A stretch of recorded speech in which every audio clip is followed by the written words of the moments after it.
আসসালামু আলাইকুম প্রিয় দর্শক, অন্য মঞ্চের আলাপচারিতায় আপনাদের সকলকে আমন্ত্রণ জানাচ্ছি। আসসালামু আলাইকুম। রাজনীতির মধ্যে পলিটিক্স ইন হয়ে গেছে, কথাটা একটু কেমন হয়ে গেল না? রাজনীতির মধ্যে পলিটিক্স ইন হয়ে গেছে। আসলে রাজার রাজনীতি, রাজা নির্ধারণ করে কিভাবে দেশ চালাবে, কাদের দিয়ে দেশ চালাবে, কি কি উন্নতি করবে। রাজা যেসব চিন্তা ভাবনা করে সেটা হইলো রাজনীতি। আর পলিটিক্সটা কিন্তু আমরা একটু নেগেটিভ অর্থ ব্যবহার করি, খোঁচা মারার জন্য ব্যবহার করি পলিটিক্স শব্দটা। রাজনীতির মধ্যে পলিটিক্স কিভাবে ঢুকে একটা উদাহরণ দেই। আজকে মারা গেছেন ইঞ্জিনিয়ার মোশাররফ হোসেন। উনিও বীর মুক্তিযোদ্ধা ছিলেন, আওয়ামী লীগের অনেক বড় নেতা ছিলেন, কিন্তু উনি আজকে পৃথিবীতে নাই। সবাই দোয়া করবেন। উনার একটু কথা শোনাই।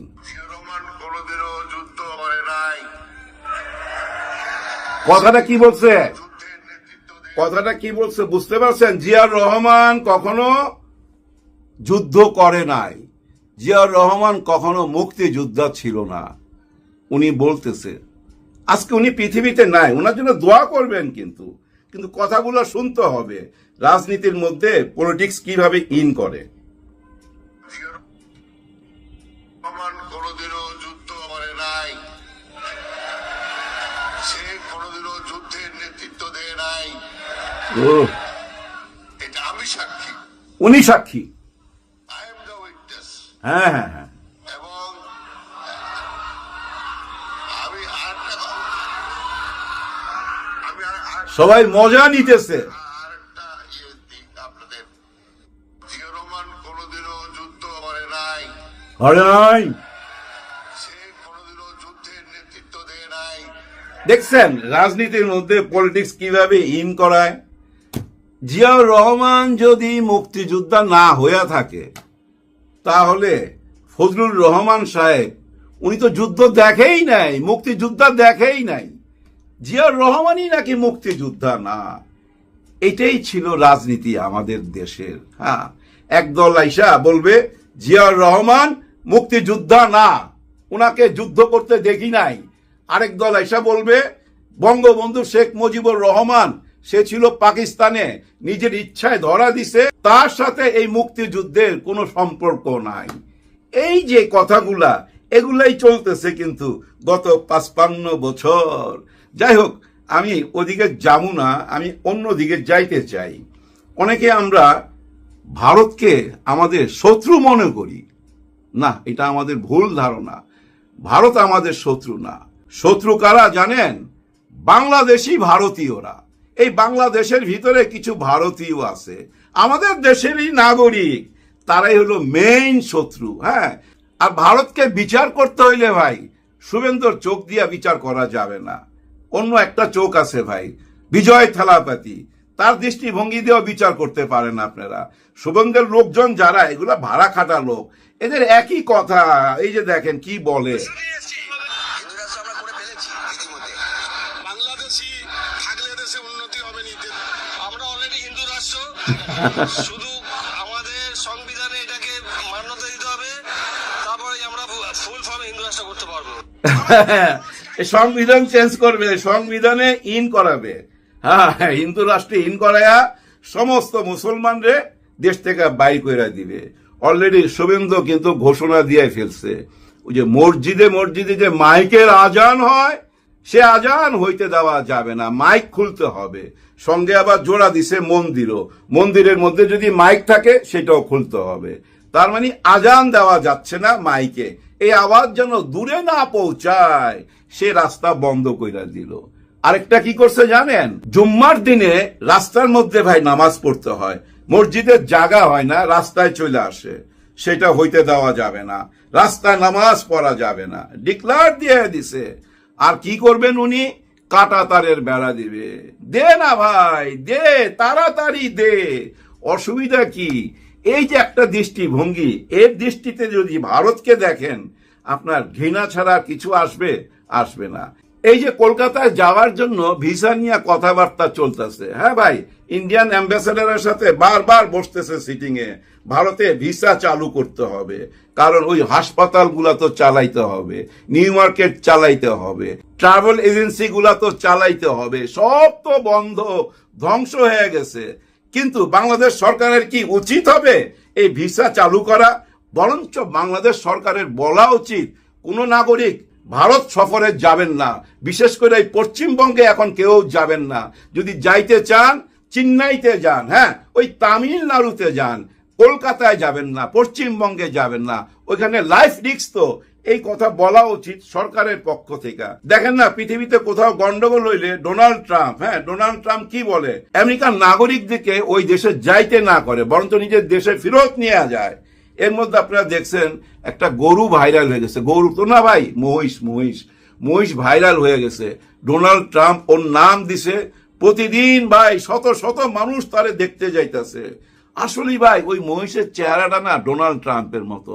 ওই মহিষের চেহারাটা আপনার দেখাইলি না, আপনার ডোনাল্ড ট্রাম্পের চেহারাটা ভাইসা উঠবে। যাই হোক, এইসব ঠাট্টা মস্করা বাদ দিয়া আরেকটা দৃষ্টিভঙ্গিতে যাই। ভারতকে দেখার একটা দৃষ্টিভঙ্গি তো বলছি, এই শুভেন্দুর চোখ দিয়া দেখলেন ভারতকে। এই শুভেন্দুর চোখ দিয়া দেখতে গেলে ভারতকে ঘৃণা ছাড়া আর কিছুই করা যায় না, শুধু ঘৃণাই দেওয়া যায়।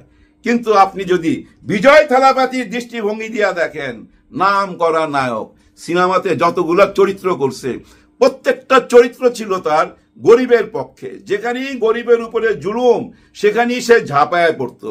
এভাবেই সে একটা টাইমে মহানায়ক হয়ে যায়। ওই নায়ক থেকে এখন তামিলনাড়ুর মুখ্যমন্ত্রী।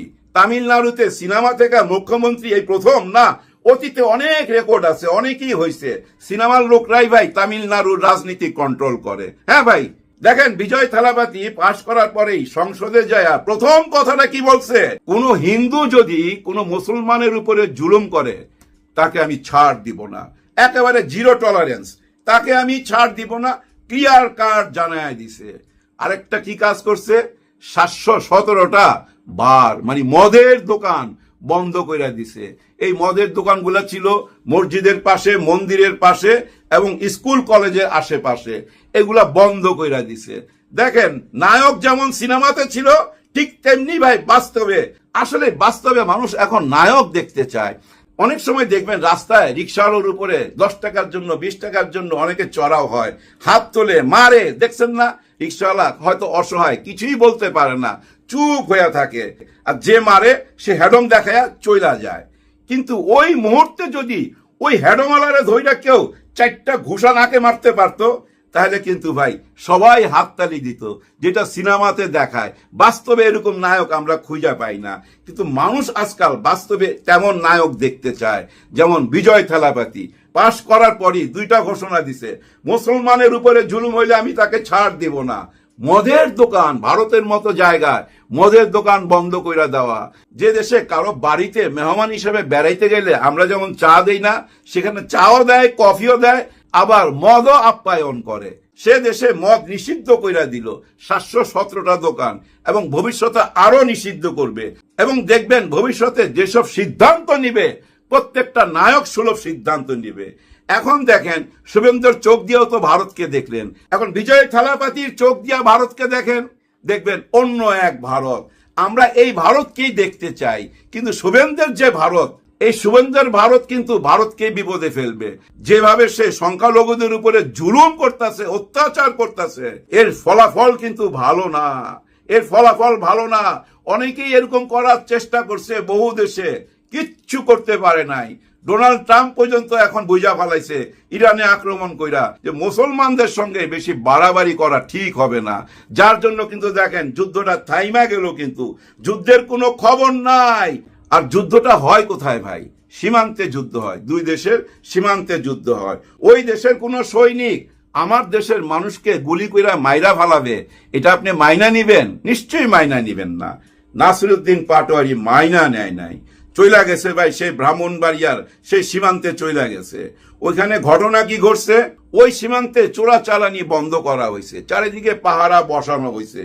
নতুন রাস্তা খোঁজার জন্য বাংলাদেশি 2জনকে নিয়ে, চোরাচালানি যারা করে তারা বাংলাদেশের 2জনকে নিয়ে নতুন রাস্তা খুঁজতে গেছিল, তখনই তাদের সৈনিক তাকে গুলি কইরা মাইরা ফেলছে। এই লোক ঘটনা, লাশ ফেরত দিছে। কিন্তু মাইরা ফালাবি কেন? অ্যারেস্ট করে তোরা জেলে দিয়ে দে। একটা মানুষকে মাইরা ফালাবি কোনো কারণ ছাড়া? এই ভারতের সাথে শুধু আমাদের সীমান্ত, নেপালের সীমান্ত নাই, ভুটানের সীমান্ত নাই, কই তাদের এখানে মারস না তো? নেপালের একজনকে মারছিল, এই ভারতের সোলজাররা নেপালের একজনকে মারছিল। পুরা নেপাল জায়গা উঠছিল, রাস্তায় নাইমা গেছিল তো পুরা নেপাল প্রতিবাদ করার জন্য। তারপরে ভারত সরকার কিন্তু ক্ষমা চাইছে, ভুল স্বীকার গেছে। আমাদের এখানে দেখেন ইনু সরকার যতদিন ছিল ততদিন কি আমরা দেখছি এরকম দৃশ্য? নিশ্চয়ই না, উল্টাটা দেখছি। তাদের সোলজার আমাদের সোলজারের পায়ে ধইরা কান্নাকাটি করতেছে, এরকম দৃশ্য দেখছেন না? নিশ্চয়ই দেখছেন।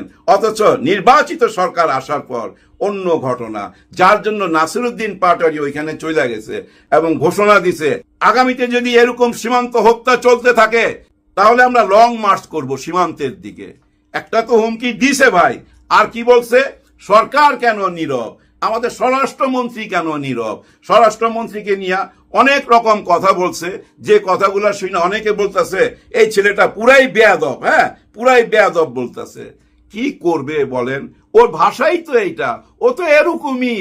ওকে বদলাইতে পারবেন না। মানুষ তার স্বভাব থেকে বের হয়ে আসতে পারে না। কিন্তু সে কি বলতেছে সেটার দিকে নজর দেন, ভাষাটা কেমন সেটার দিকে নজর দিয়েন না। উনি কেন বলবে না যে সরকার না জানার ভান করলো কেন? সরকার বলতেছে যেসব ভিডিও দেখা যাচ্ছে এগুলো অতীতের আগের ভিডিও আইনা এখন জোড়া দেওয়া হয়েছে, তেমন কোনো ঘটনা এখানে ঘটতেছে না। উনারা কেন দেখতে পাচ্ছে না? আমরা জনগণ দেখতে পাই, উনারা কেন দেখতে পায় না? যার জন্য ওই বেয়াদবিটা করে, যার জন্য ওনাকে বেয়াদব মনে হয়। আর আমার ব্যক্তিগত দৃষ্টিতে পাটোয়ারি কেমন? আমি মনে করি ভাই, কথাগুলো যদি বেয়াদবি মনেও হয়, মূল কথাটা কি, সারমর্মটা কি সেটার দিকে লক্ষ্য করেন। ওই ভাষাতে যায়েন না, মূল বিষয়টা লক্ষ্য করেন। ভাষা একটু অন্যরকম হবেই। প্রতিবাদের ভাষার মধ্যে গালি চলে আসে, রাগ চলে আসে, সামলাইতে পারে না ইয়াং জেনারেশন। সবচেয়ে বড় কথা, 5ই আগস্টে মৃত্যুর হাত থেকে বাইচে আসছে, তাদের তো আর মৃত্যুর কোনো ভয় নাই। এরকমই হবে তাদের স্বভাব চরিত্র। মানুষ তার স্বভাব থেকে বের হয়ে আসতে পারে না। যেমন দেখেন মেজর হাফিজ সাহেব, উনি কিন্তু ওনার স্বভাব থেকে বের হয়ে আসতে পারে নাই। উনি যে এই জুলাইকে বুকে ধারণ করে, মনে মনে লালন করে, সেটা ওনার মুখের মধ্যে প্রকাশ পায়। এই ভারত নিয়ে কিন্তু উনি কথা বলছে, প্রতিবাদ করছে, আর জুলাই নিয়েও কথা বলছে। জুলাইকে উনি মনে প্রাণে মানে। জুলাই যে জাদুঘরটা ওপেন হবে আগস্টের 1 তারিখে, ওইখানে উনি গেছিলেন এবং উনি স্পষ্ট ভাষায় বলছে এই জাদুঘরে যেই আসবে সেই দেখতে পাবে স্বৈরা শাসক কেমন ছিল। বারবার মনে করাই দিবে এই জাতিকে স্বৈরা শাসক কেমন ছিল। তার মানে কি জানেন? ওইখানে এই গত 17 বছরের ইতিহাস সমস্ত কিছু তুইলা ধরছে। ওইখানে ভয়েস আছে, টেলিফোন ভয়েস আছে, শেখ হাসিনা কিভাবে আদেশ করতেছে, হুকুম দিতেছে গুলি চালাইবার, সমস্ত কিছু আপনারা পাবেন। সেটা ওপেন হতে যাচ্ছে এবং জুলাইকে মহামান্য স্পিকার হাফিজ সাহেব বুকে লালন করে ভাই। দেখেন, ওনাকে ফলো করলে আপনারা বুঝতে পারবেন। উনি কিন্তু অনেকবার বইলা ফেলছে এর মধ্যে জামাতে ইসলাম সবচেয়ে ভালো বিরোধী দল, তাদের মধ্যে শিক্ষার হার বেশি, তারা ভদ্র মার্জিত, এই কথাগুলো তো বলছে। এবং ওনার মুখেই তো শুনছেন ছাত্র শিবির ভালো, এই কথাগুলো শুনছেন না ওনার মুখে? নিশ্চয়ই শুনছেন। এখন আমার কথা, উনার দলের বড় বড় নেতারা তো এরকম বলে না, উনি কেন বলে? উনার বলার পিছনে কারণ কি? কারণ একটাই, স্পিকারের যে পদটা, যে চেয়ারটা, এটা নিরপেক্ষ চেয়ার। এই চেয়ারে কে বিএনপি, কে আওয়ামী লীগ বা কে জামাতে ইসলাম, কে এনসিপি, তা চলবে না। একেবারে একটা নিরপেক্ষ জায়গা থেকে উনি এই কথাগুলো বলছে, উনার এটা বলার অধিকার আছে। আরেকটা ব্যাপার কি? আরেকটা ব্যাপার, উনাদের ভিতরে ভিতরে এই আলাপগুলা হচ্ছে যে আমরা ভুল পথে চলে যাইতেছি, সঠিক পথে আসার জন্য বয়ান তৈরি করা হচ্ছে, ন্যারেটিভ তৈরি করা হচ্ছে, সফটলি আমাদের মনের মধ্যে ঢুকে যাচ্ছে। হ্যাঁ, স্পিকার সাহেব কিন্তু অলরেডি ঢুকে গেছে। এভাবেই আমি মনে করি জুলাইকে সমর্থন দিয়া বিএনপিও মানুষের মনের মধ্যে ঢুকা যাবে। আর মানুষের মনের মধ্যে যদি ঢুকা যায়, সবাই মিলা, বিরোধী দল এবং সরকারি দল একসাথে হইয়া দেশটাকে যদি আগামী 5 বছর আগায় নিয়ে যান, আমি তো মনে করি অন্য জায়গায় পৌঁছায় যাবো। বিশেষ করে ওদেরকে শায়েস্তা করতে পারবো। হ্যাঁ ভাই, চোখে চোখ রেখা কথা বলতে পারবো। লাশের হিসাব নিতে হবে, এভাবে কেন হত্যা করবে সেই হিসাব নিতে হবে। সে সময় সামনে আসতেছে, কেউ হতাশ হবেন না। দেশ নিয়ে হতাশ হওয়ার কিছু নাই। নিশ্চয়ই আমরা নতুন একটা বাংলাদেশ পেতে যাচ্ছি। এটা আমার মন বলতেছে ভাই, আমার মন বলতেছে নিশ্চয়ই আমরা একটা নতুন বাংলাদেশ পেতে যাচ্ছি। আল্লাহ যেন সবাইকে বুঝার তৌফিক